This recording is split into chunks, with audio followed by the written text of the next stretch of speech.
did you have any contact during the period leading up to this, or actually while it happened, with people in Gaza?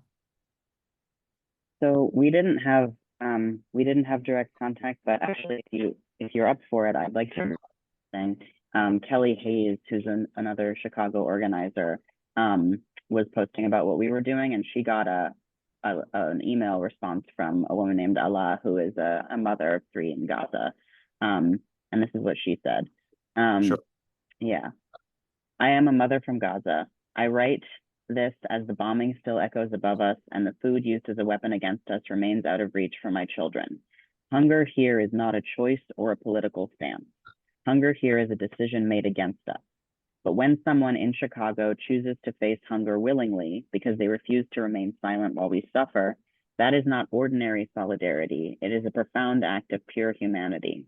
To link your body with the body of a mother like me, who doesn't know if she'll be able to feed her children tomorrow, is a declaration that our lives still matter, that Palestinians are still seen as human beings worthy of life. In a world numbed by slogans, you've chosen the most honest form of silence, the silence of a hungry body facing down a machine that feeds on our starvation. I feel that in your own way, you are breaking the siege, not just around Gaza, but around the human conscience itself. From the heart of this catastrophe, I say, we see you, we feel you, and your actions reach us even when the borders remain closed. Because what connects us is not politics, but real humanity. So I think getting that message was really meaningful to us in the midst of the strike to hear that the tactic uh, was touching someone who was in the middle of the catastrophe in that way. We also have some of our fellow organizers who are directly in touch with their own friends who they've met through solidarity trips to the West Bank. We have a few people who are in touch with some people who are trapped in Gaza right now. And actually, this was the first time that JVP Chicago was featured in Arabic language news in both the West Bank and in Gaza. And it was pretty positive coverage. So. Yeah. I mean, I think one of the things that people ask me a lot, or I think about a lot, is how to explain the fact that the same series of events that are not hidden really, even though the Western media is not there, social media makes them very available, can, for the two of you, be such a profound source of discontent and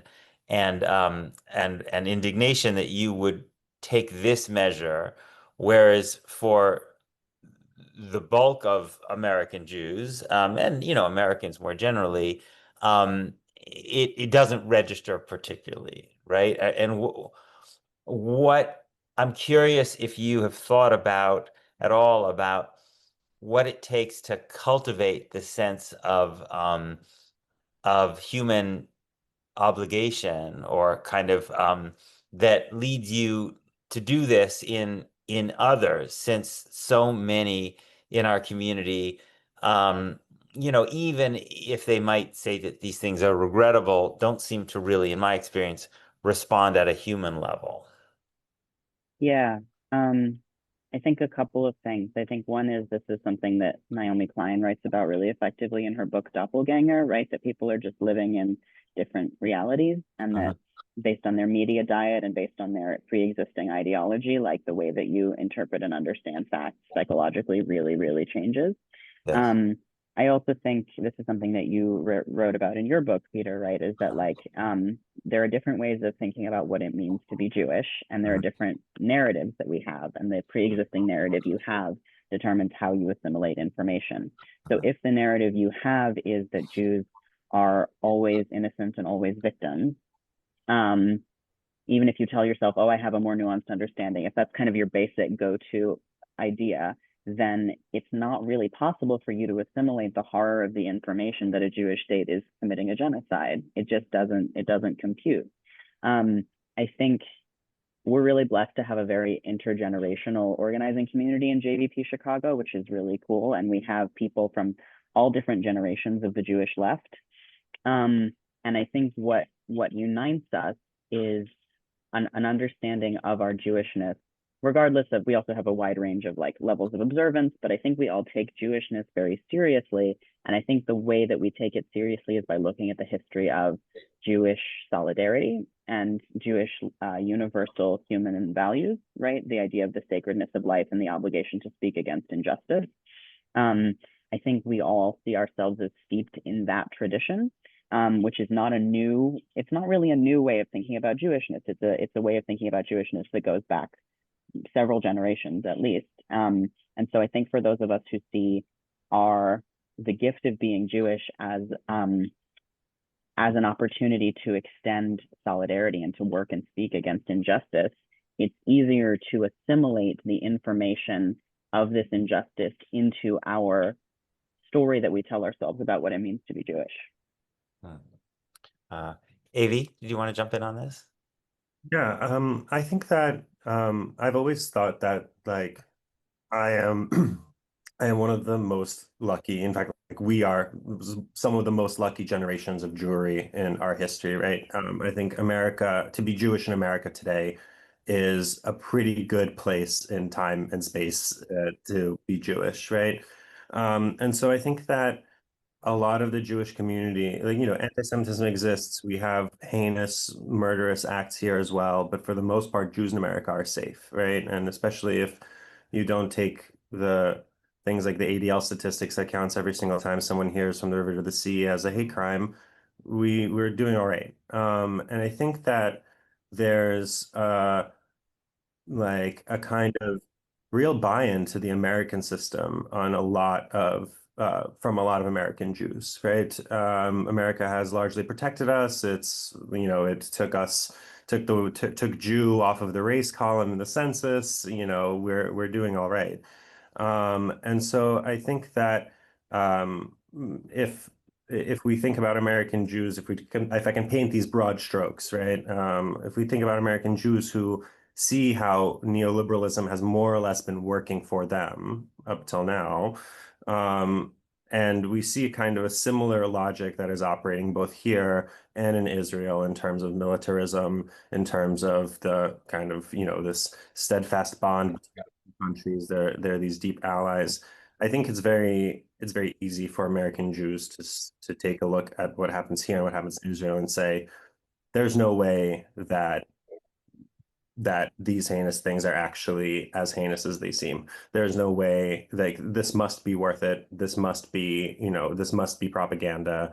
There must be something I just don't know.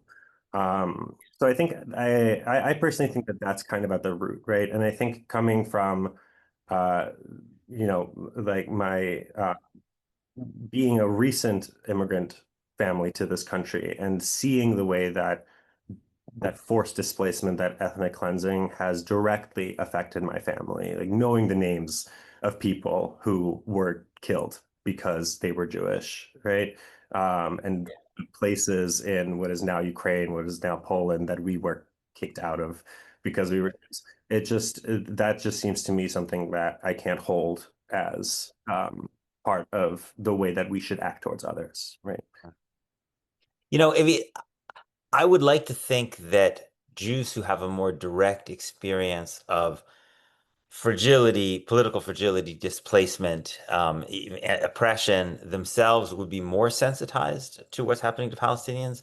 But sometimes, honestly, when I look around at American Jewish politics, I see something closer to the opposite, in which when I look at, my own family are immigrants, although not in as difficult circumstances as yours by any means. But I would say as general, when I look at the politics of post-Soviet Jewish immigrants in the United States, or Jews whose family were forced to leave Iran, for instance, or other places, I often find, or even oftentimes people whose families were touched more directly by the Holocaust, as opposed to American Jews who came 100 years ago, I would say on average, I actually find often that it tends to push them in a more pro-Israel direction with some version of the world hates us, the world is dangerous, we have to look out for ourselves, we need Israel to be safe. And so I'm really curious how you reflect, you can take issue with that, of course, but I'm really curious how you reflect on that and the different ways in which direct experience with